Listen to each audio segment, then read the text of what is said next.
아멘. 아멘. 예루살렘에 들어가는 입구에 베데스라고 하는 연못이 있었습니다.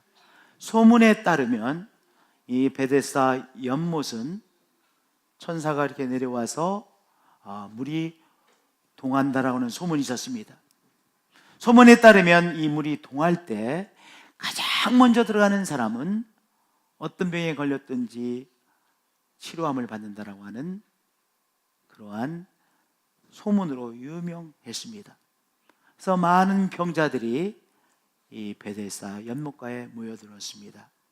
그래서 이제 텐트가 하나가 쳐지고 두 개가 쳐지고 세 개가 쳐지고 계속해서 연못 주위에 텐트를 치고, 그리고 이 기대를 가지고 온 사람들이 그곳에 머물렀습니다.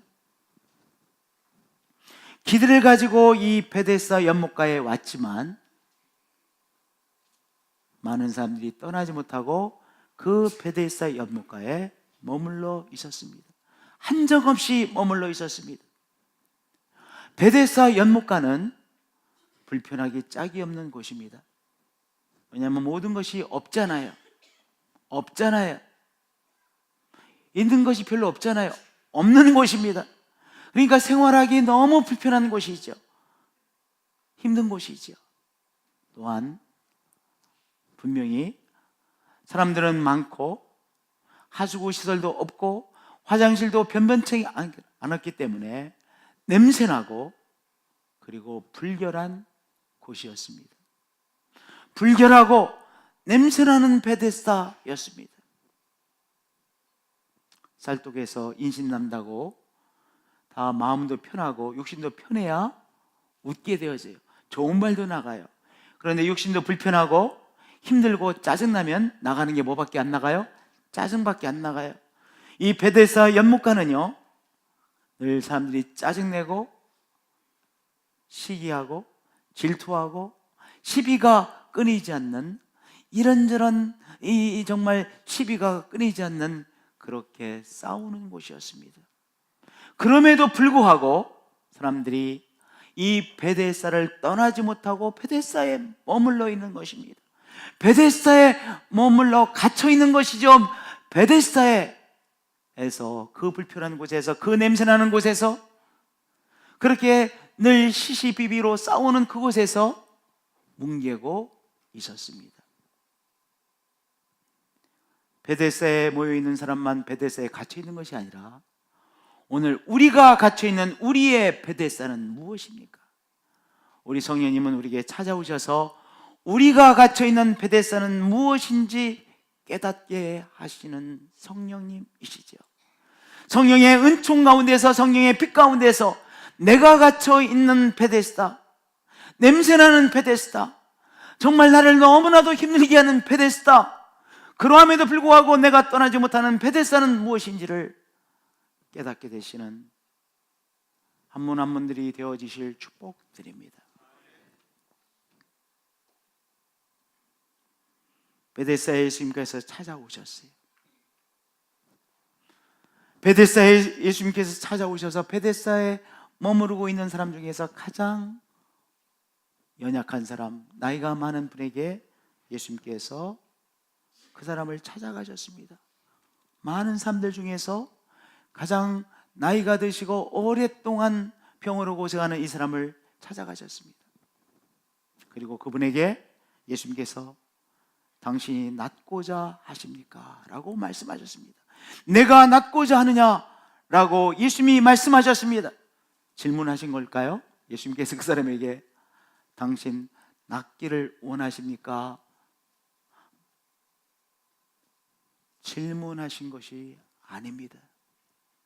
이 말씀은요, 당신이 낫기를 원하십니까? 내가 낫고자 하십니까? 낫고자 합니까? 내가 낫고자 하느냐? 이렇게 기록되어져 있는데요, 이 말씀은요, 당신이 낫기를 원하십니까? 바로 나를 통해 당신은 고침을 받고 새로운 삶을 살 수 있습니다 라고 하는 복된 소식을 이 사람에게 선포해 주신 것입니다.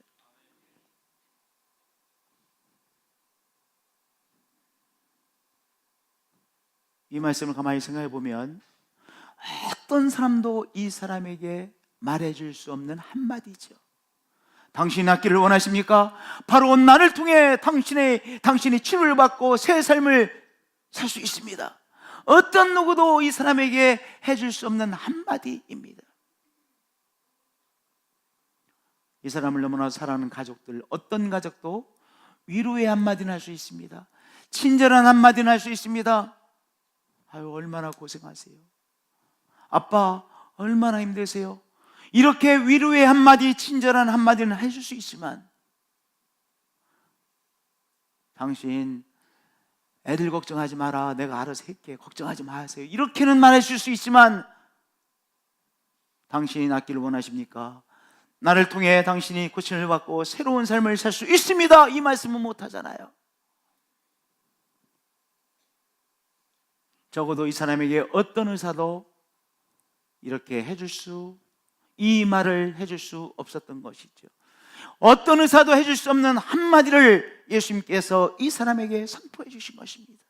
이 사람 자신도 자기 자신에게 내가 이제 고침을 받고 새로운 삶을 살 수 있다 라고 그 한마디를 자기 자신에게 해줄 수 없었던 것이죠.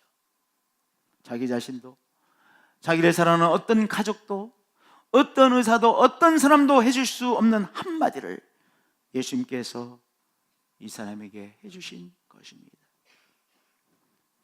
예수님은 우리의 삶에 찾아오셔서 우리에게 복된 소식 한마디의 말씀을 주시는 분이시죠. 너가 실패했느냐? 나를 통해 이제 성공의 새 삶을 살 수 있다라는 복된 소식을 주시는 예수님이십니다.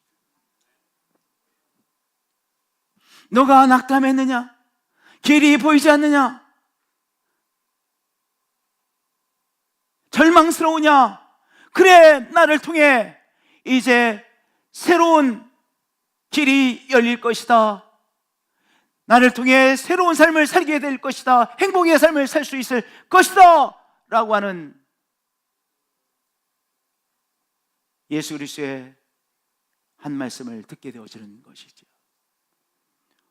예수님께서 어떻게 이 말씀을 하실 수 있습니까?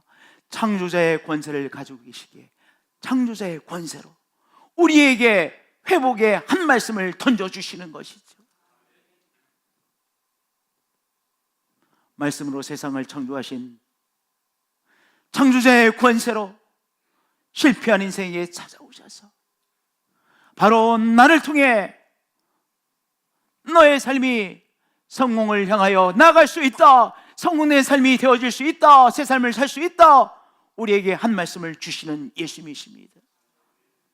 부영으로 고생하는 인생을 향해 찾아오셔서 내가 낫기를 원하냐? 그래, 바로 나를 통해 고침을 받고 새 삶을 살 수 있다 라고 복된 소식을 우리에게 선포해 주시는 예수님이신 것이죠.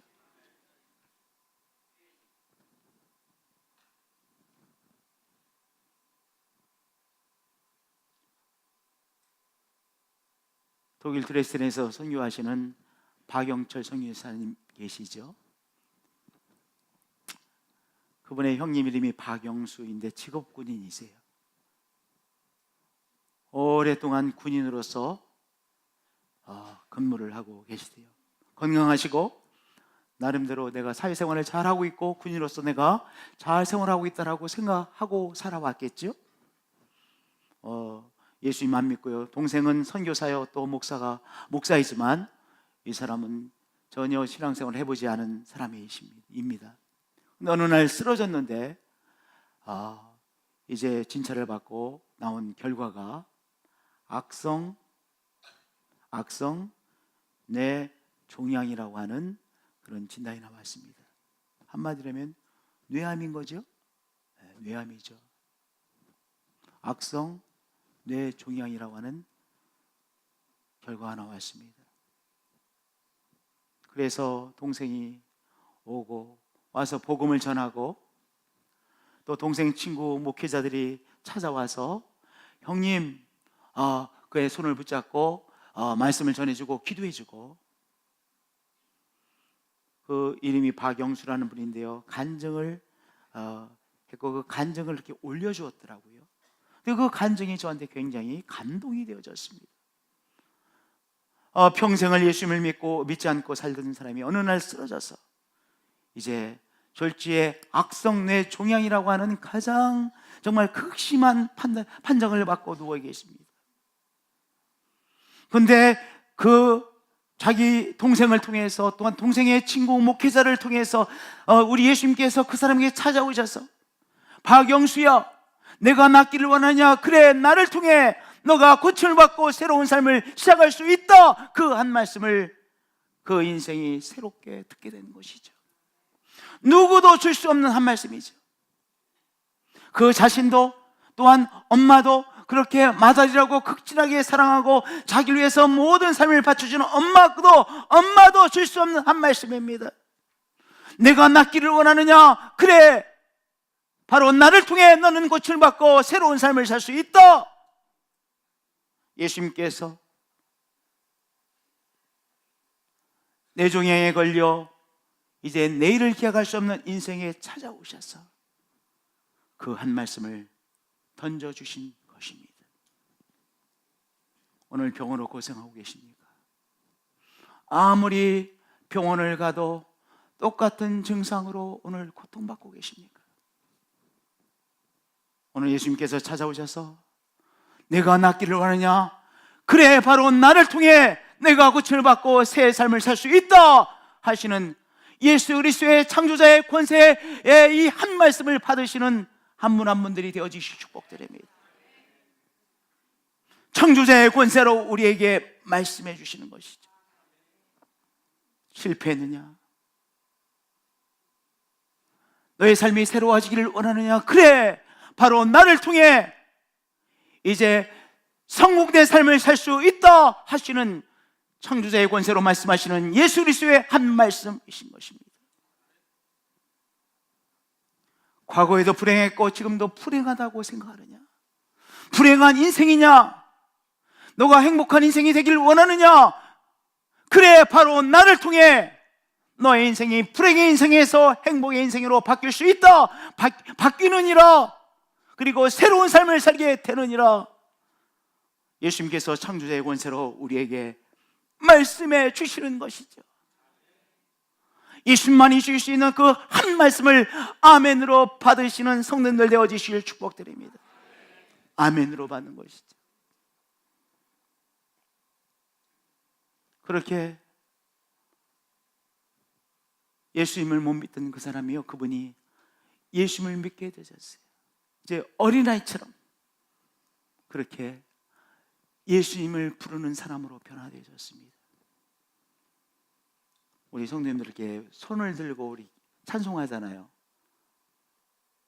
이 손을 드는 게 우리 기독교인에게서는 너무 중요한 의미를 갖고 있습니다.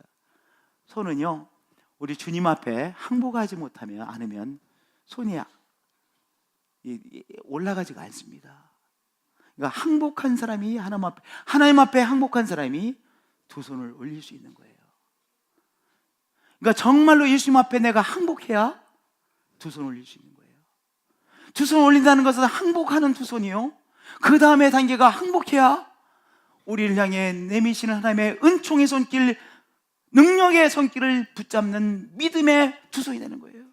두 손 올려 하나님 앞에 항복하고, 항복한 두 손으로 우리 향해 역사하시는 하나님의 역사하심의 손을 붙잡는 거예요. 항복하는 두 손이요. 또 어떤 두 손이에요? 믿음의 두 손이요. 그 다음에 경배하고 찬양하는 두 손이 되는 거예요. 그래서 우리 예배할 때 두 손을 드는 데 신학이 있어요. 신학이. 무슨 두 손이요? 항복하는 두 손. 하나님의 내가 낫고자 하느냐? 그래, 나를 통해 너가 나음을 받고 새 삶을 살 수 있다. 그 말씀을 붙잡는 믿음의 두 손. 그리고 하나님을 경배하고 찬양하는 두 손입니다. 아멘으로 받았습니다. 박영수라고 하는 이 50대 사람이 이제 그에게 찾아오신 예수님의 말씀, 내가 낫기를 원하느냐? 그래, 나를 통해 너가 고침을 받고 새로운 삶을 살 수 있다. 그 말씀을 아멘으로 받았고, 오늘 우리들이 아멘으로 받는 것이죠. 할렐루야. 저를 따라서 우리 고백해 주신 아멘. 아멘. 할렐루야.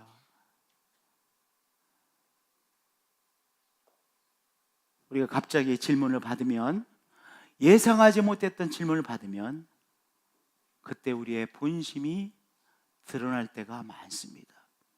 그러니까 이미 어떤 질문을 받을지를 이미 알면 그건 이미 그 사람이 원하는 대답을 해줄 때가 많죠. 그렇잖아요. 거짓말하는 게 아니에요. 그 사람이 원하는 대답이 무엇인지 우리가 생각하고 대답을 하게 되잖아요. 언제요? 그 사람이 던질 질문을 우리가 이미 예상하고 있으면 그 사람이 듣기 좋아하는 대답을 해줍니다.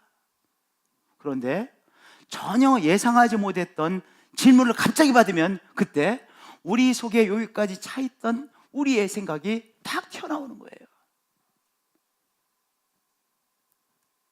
예수님께서 갑자기 그 사람에게 찾아오셔서 갑자기 당신이 낫기를 원하십니까? 라는 질문을 하셨어요. 이 사람은 전혀 예상하지 못했던 질문이었습니다. 이 질문을 받고 이 사람이 너무나 놀래가지고 순식간에 뭐라고 자기 속에 있는 가득 담겨져 있던 이야기를 말을 했냐면, 주여, 물이 움직일 때 나를 못에 넣어주는 사람이 없어 내가 가는 동안에 다른 사람이 먼저 내려가나이다. 뭐 했어요? 변명했어요. 내가 이렇게 늘 이곳에 있을 수밖에 없는 이유를 말한 것이잖아요. 가만히 보세요. 내가 이렇게 살 수밖에 없는 이유를 늘 말합니다. 이렇게 살 수밖에 없는 이유를 늘 말합니다. 참 가슴에 와닿아요. 이게 우리의 모습이에요. 우리의 모습.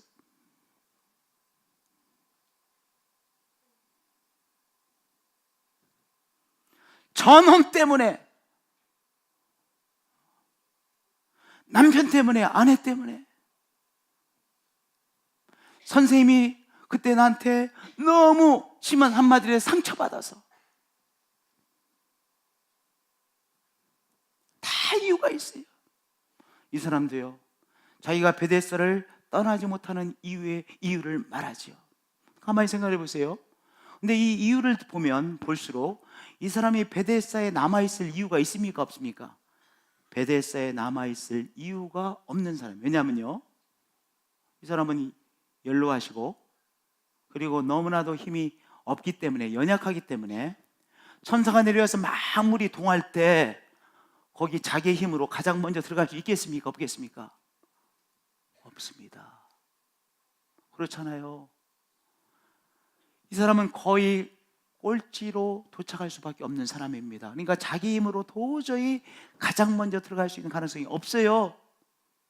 두 번째, 여기 말하는 대로 도우미도 없잖아요.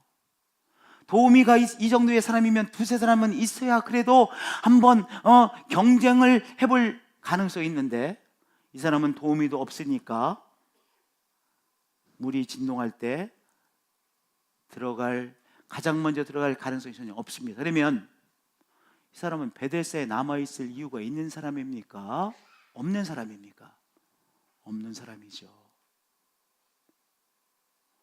이 말을 하면서 이 사람은 자기가 스스로 자기 자신을 베데스다에 가두어 놓고 있다는 사실을 이 말을 하면서야 깨달았습니다. 여러분들, 우리가 가두어 놓고 있는 우리 자신을 깨닫지 못하고 사는 우리들의, 여기 이 사람 보세요. 베데스다에 왜 있어요? 있어봤자 물이 진동할 때 가장 먼저 들어갈 가능성이 제로야, 제로. 없어. 그러면 집에 가면 되잖아요. 집에 가서 아파야지요. 왜 여기서 아픕니까? 그 불편한 곳에서 맨날 시시비비하고 사람들 싸우는 거 늘 보면서 왜 여기서 고생하고 있어요? 생고생하고 있어요. 집에 가면 되잖아요. 집에 가서 아파야지.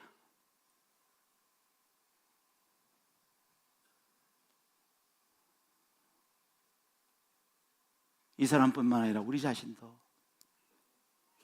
나 스스로 가두어 놓고 있는 그 무엇이 우리의 삶에 있어요. 내가 깨닫지 못해서 나 자신을 이 베데스에 가두어 놓고 있구나 라는 것을 깨닫지 못해서 계속해서 가두어 놓고 있는 것 뿐이죠. 오늘 예수님께서 우리에게 찾아오셔서 두 번째 어떤 사역을 하십니까? 내가 스스로 나 자신을 가두어 놓은 베데스다가 무엇인지 깨닫게 하십니다. 여러분은 어떤 베데스다에 여러분 자신을 가두어 놓고 있습니까?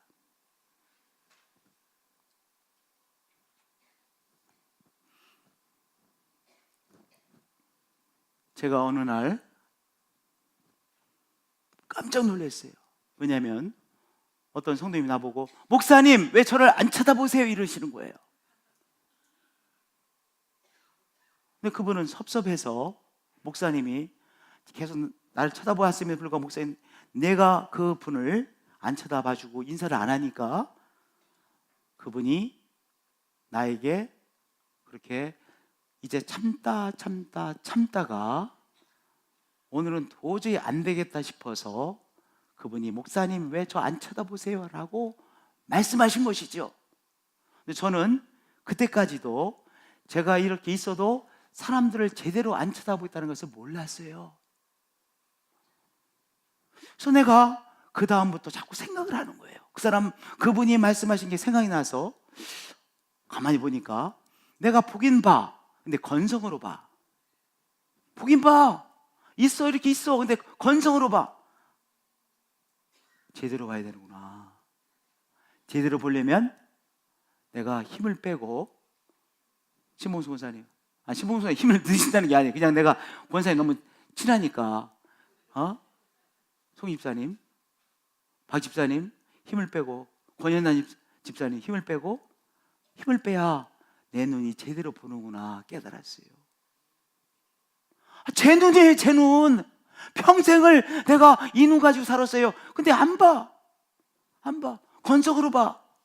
건성으로 봐요. 그러니까 목사님 보는데 왜 나를 왜 모르는 척 하시 이렇게 생각하지 않을 거 있겠어요. 그러니까 내가 스스로 가져놓은 거야. 여기에 잔뜩 힘 들어가가지고 힘을 빼니까 김 집사님도 보이고 다 보이죠. 김찬현 장로님도 보이고 김상원 집사도 제대로 보이고 그렇게 보이잖아요. 우리 성도님들, 나 스스로가 가두어 놓은 나의 베데스가 있습니다. 오늘 이 시간은 예수님께서 찾아오셔서 우리 스스로가 가두어 놓은 나 자신이 스스로 가두어 놓은 나의 베데스를 깨닫게 하시는 시간이에요. 여러분은 어떤 베데스에 여러분 자신을 가두어 놓고 계십니까? 이 사람이 너무 미워. 구체적으로 미워하는 이유가 있어. 다 미워합니다. 한동안 미워했어요. 그러다가 이제 B라는 사람으로 미움이 옮겨갑니다. 그래서 B라는 사람을 미워할 수밖에 없는 이유를 막 생각합니다. 그 사람이 어떻게 했지? 미운 사람 미워합니다. 그러다가 이제 어느 정도의 시간이 지나면 C라는 사람으로 미움이 지나갑니다. 그래서 C라는 사람을 구체적으로 미워할 수밖에 없는 이유를 막 생각합니다. 그 사람 괘씸해 그럴 수가 있다 합니다. 뒤로 넘어갑니다. 그것을 계속 반복하고 있다면 이 사람 무엇에 갇혀 있는 것입니까? 미움이라고 하는 베데스에 갇혀서 고통받고 있는 것이죠. 오늘 내 속에 미움, 적개심 이것으로 계속해서 내가 갇혀 있구나. 나 자신을 미움, 적개심이라고 하는 것에 나 자신이 갇혀 있구나. 오늘 깨달으실 성도님에게 이 깨달음을 우리 성령님 우리에게 주십니다. 예수님 주십니다.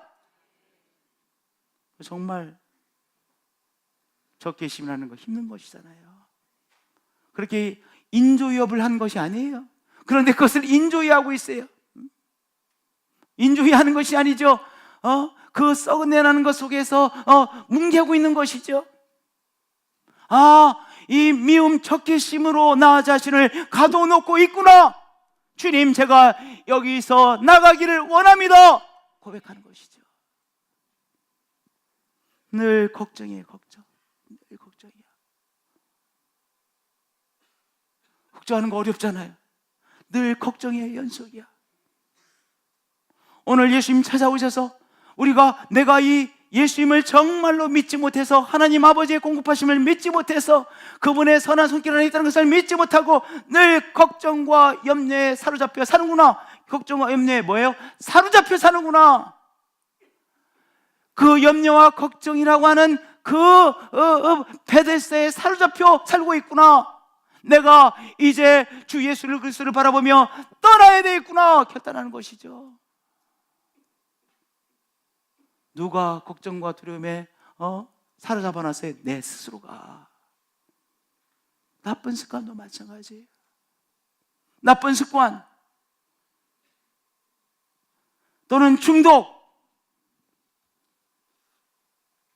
오늘 예수님이 찾아오셔서 내 속에 나쁜 습관의 이 감옥, 이 중독이라는 감옥에 내 스스로 가둬놓고 있구나 깨닫게 하시는 예수님이시죠. 예, 예수님 나가겠습니다 결단하는 것입니다. 그것이 믿음이에요. 그것이 믿음이에요.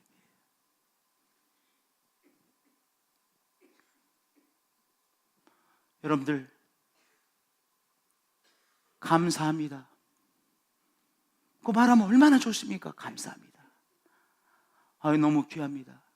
저는 음식점에 가면 될 수 있으면 이 식당 참 맛있습니다 이 말을 꼭 하려고 그래요.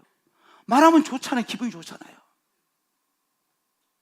식당에 가서 맛있다고 말하는 내가 기분이 좋잖아요.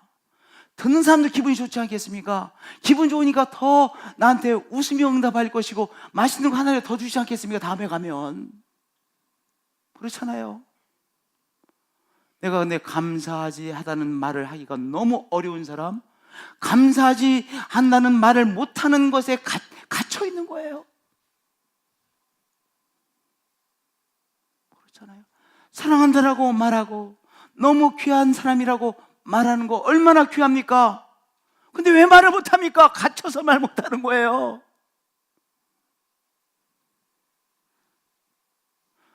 사랑하는 가족에게, 주위 사람들에게 사랑합니다, 너무 귀합니다, 너무 귀합니다, 그 말하면 되잖아요. 근데 입에 그 말만 하려면요, 생각만 해도 벌써 입에 꽉 뭐가 딱 잡혀 있는 것 같아요. 안 되잖아요. 내가 내 자신을 가져놓고 있는 거예요. 그걸 깨닫는 것이죠. 내가 늘 어려운 말만 하는구나. 늘 지적하는 말만 하는구나.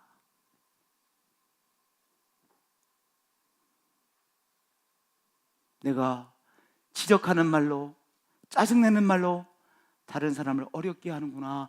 내가 그 말로 나 자신을 가두어 놓고 있구나. 내가 자유함을 얻어야 되는구나 깨닫는 것이죠. 예수님은 그 깨달음을 우리에게 주십니다. 할렐루야. 자꾸 화가 나요. 꽤 된 이야기인데 한번 운전을 하면서 이런 경험을 한 적이 있어요. 왜 자꾸 내가 운전하는데 내 앞에 내가 화나고 썩낼 일이 자꾸만 생기는 거야. 내가 어느 날 보니까 그렇게 말을 하고 있더라고. 내가 막 운전하면서 며칠 전에도 막 내가 저놈의 자식 막 홍킹할 일이 일어났어. 어저께도 그랬어. 오늘 또 그러는 거야. 그래서 내가 내 자신을 이렇게 말했다니까요. 참 말이야, 엄마 이렇게 운전하다가 썩날 일이 자꾸만 일어나지? 요 최근에 아니야, 오래전에 그랬어요. 근데 어느 날 내가 깨달았어요. 내가 내 속에 화가 있구나. 내 속에 분노가 있구나. 그래서 내가 어떤 상황만 되면 자꾸 분노하고 화내는 것 뿐이구나. 왜냐하면 그 다음에는 내가 화 안 내더라고요. 화낼 일이 운전하는 데 별로 안 생기더라고요. 그러니까 그때 분명히 내 속에 있는 화가 그냥 이렇게 올라온 것 뿐이지, 그 사람들이 나를 화를 내게 한 게 아니에요. 자꾸 화나세요? 자꾸 분노하세요? 분노하라고 하는 것에 내가 갇혀 있는 것이죠. 주님, 제가 깨달았습니다. 이 분노로부터 주님 붙잡고 나가겠습니다. 나 스스로 가두어 놓은 나의 분노라는 베데스다를 깨달으시는 한 분 한 분들이 되어지실 축복드립니다. 할렐루야.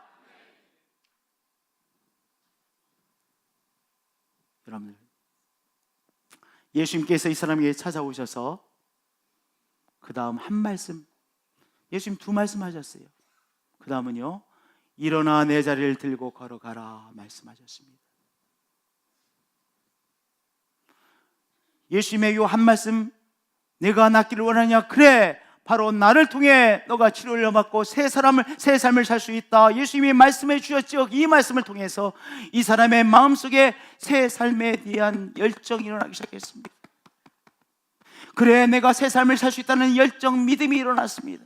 이 사람 속에 일어난 그 새 삶에 대한 열정과 진동과 믿음을 보시고, 여러분들, 예수님께서 우리에게 찾아오시면 진동이 일어나요. 왜냐하면 예수님의 말씀이 우리들 속에서 일하시니까. 이 일한다고 하는 건, 운동이라는 건 진동이거든요. 저 파장의 운동입니다. 말씀이 우리들 속에서 진동을 일으켜요. 새 삶에 대한 열정을 일으킵니다. 믿음을 일으킵니다. 이 사람에게 예수님께서 한 말씀 주었습니다. 일어나 내 자리를 들고 걸어가라. 창조자의 권세로 예수님께서 말씀하신 한마디입니다. 일어나 내 자리를 들고 걸어. 예수님께서 창조자의 권세로 말씀하셨죠. 이 말씀을 듣는 순간 이 사람에게 무슨 역사가 일어났는지 아세요? 예수님의 치유의 권세가 이 사람에게 이미 임했다는 사실이에요. 어떻게 할 수 있느냐? 그 다음 구절에요, 그 사람이 곧 나서라고 그랬어요.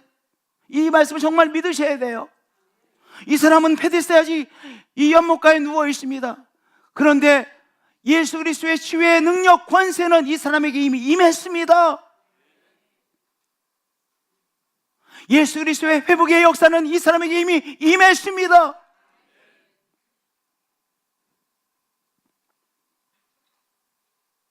사람들에게 입증해 보이지 않았죠. 왜냐하면 아직 일어나서 걸어 나간 것이 아니니까. 누워 있습니다. 일어나 내 자리를 들고 걸어가라. 그 말씀을 그가 정말 아멘으로 받는 이 순간, 이 사람에게 뭐가 임했어요? 예수 그리스도의 치유의 능력이 임했습니다. 회복의 능력이 임했습니다. 창조자의 권세가 예수 그리스도로부터 이 사람에게 임한 것입니다. 새 삶을 살기 위해서 필요한 하나님의 역사심이 임하신 것입니다. 오늘도 연약한 인생들에게, 우리들에게, 무엇인가에 갇혀 사는 인생들에게 우리 예수 그리스도의 창조의 권세가 임하십니다. 회복의 능력이 임하십니다. 치유의 능력이 임하십니다. 성공의 권세가 임하십니다. 불행한 인생을 행복의 인생으로 바꾸어 주시는 하늘나라의 권세가 우리에게 임하시는 것입니다. 언제요? 지금 이 시간이에요. 그 사람이 곧 나아서 임했어요. 그래서 성경은 그 사람이 곧 나아서라고 기록하고 있어요. 그런데 아직 베데스다에 누워 있습니다. 연못가에 누워 있었습니다. 나은 것으로 끝난 것이 아니에요. 또 하나의 단계가 있었기에 예수님께서 이 사람에게 내 자리를 들고 걸어 나가라고 하셨습니다. 이 사람은 오랫동안 스스로 일어나 보지 않았고 스스로 걸어보지 않은 인생입니다. 예수님께서 이 사람을 등에 메고 나가주신 것이 아닙니다. 사람들을 불러서 들것에 실어가지고 내보내주신 것이 아닙니다.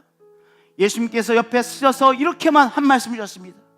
너 스스로 일어나 걸어 나가라고 말씀하셨습니다. 믿음은 아멘으로 받아들이는 단계가 있습니다. 그러나 또 하나의 믿음의 단계가 있습니다. 예수님께서 주시는 말씀을 붙잡고, 그 말씀을 붙잡고 사투를 벌이며 일어서고 사투를 벌이며 믿음의 한 걸음을 한 걸음을 내딛는 그 믿음의 단계가 있습니다. 그건 정말 어려운 믿음의 단계입니다. 마음으로 믿는 것도 어렵습니다. 마음으로 믿어야 됩니다. 그런데 내가 갇혀 있는 베데스다를 벗어나기 위해서 정말 너무나도 익숙지 않은 곳에서 일어나는 사투, 그리고 한 걸음을 내딛는 사투, 이 믿음의 사투, 어려운 길입니다. 왜냐하면 너무나도 생소한 것이기에. 나에게는 이 베데스다에 누워있는 것이 가장 쉽습니다. 근데 이것을 포기하고 말씀을 붙잡고 일어서서 너무나도 생소한 이 믿음의 한 걸음을 내딛는 것은 너무나도 생소하고 불가능해 보입니다. 그렇다고 예수님께서 손을 붙잡아 주시는 것도 아니었습니다. 예수님께서 어깨동무를 해주신 것도 아닙니다. 스스로 일어나야 됐고 스스로 한 걸음을 내디디고 또 한 걸음을 내디뎌야 됩니다. 오늘 우리의 믿음의 발걸음은요, 외로운 길이에요. 왜냐? 예수님께서 A, B, C, D 다 가르쳐 주시면 쉽잖아요. 동쪽으로 가라, 동남쪽으로 가라, 그래 거기서는 가만히 서 있어라, 그 다음에 두 발짝 앞으로 나가라, 이렇게 예수님이 말씀해 주시면 좋은데 한 번도 저에게는 적어도 그렇게 세밀하게 말씀해 주시지 않으셨어요. 다만 한참 가다 보니까 하나님께서 말씀해 주신 것 같아, 인도해 주신 것 같아. 그런데 매번 어떻게 어느 방향으로 발걸음을 내디뎌 줄지 모르겠어요. 무엇이 정답인지 모르겠어요. 미치겠어. 성도님들, 우리 다 믿음으로 살고 계시죠? 말씀으로 살고 계시죠? 그런데 정작 발을 내디딜 힘이 없고 도저히 불가능해 보이고 어느 방향으로 내디딜지 방향을 모르겠어. 내 아들을 대안학교에 보내고 이제 대학교를 보내야 되는데 어떻게 해줄지 모르겠어. 수없이 여러 날 어떻게 해줄지 모르는 날의 연속이었어요. 그럼에도 불구하고 발을 내디디라고 말씀하세요. 그러니까 미치겠죠. 힘들어. 믿음의 길은 힘든 길입니다. 사투하는 길입니다. 외로운 길입니다. 길이 안 보이기 때문에 외로운 것이요, 어떻게 해줄지 모르기 때문에 바로 막막함의 연속의 과정이기도 합니다. 로버트가 우리에게 말해주는 것처럼 한마디 한마디, 아니 내비게이션이 말해주는 것처럼 다 말해줍니까? 그렇지 않습니다. 그래서 늘 답답한 발걸음입니다. 늘 생소한 발걸음입니다. 늘 막막하고 답답하고 어떻게 해줄지 모르고 우물쭈물대고 하는 발걸음입니다. 그러나 예수님께서 주신 말씀, 일어나 내 자리를 들고 걸어 나가라는 말씀을 붙잡고 오늘 이 생소한 발걸음을 내디려고 애쓰고 사투하고 어느 방향으로 내딜지 모르지만 내딛는 것입니다. 그 가운데 하나님의 인도하심이 있고 우리 주 예수님의 인도하심이 계신 것이죠.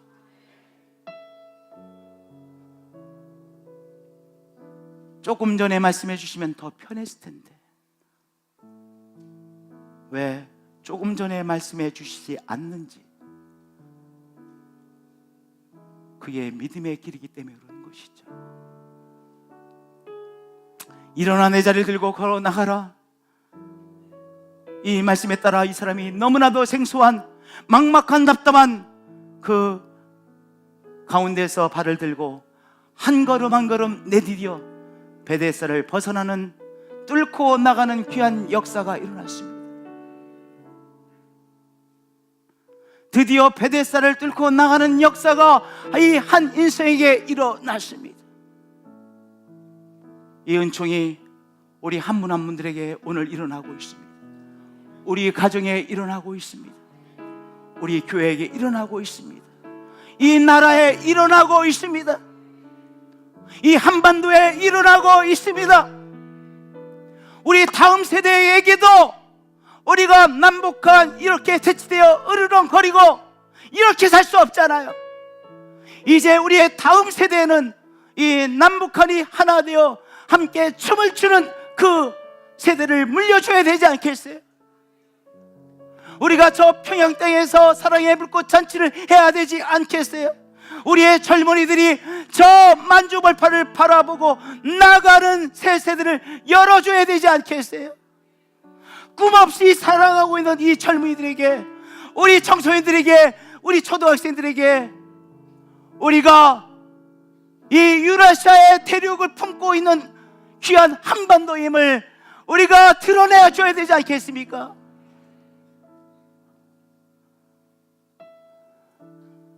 오늘 뚫고 나가는 은총을 우리에게 베푸시는 하나님이시죠.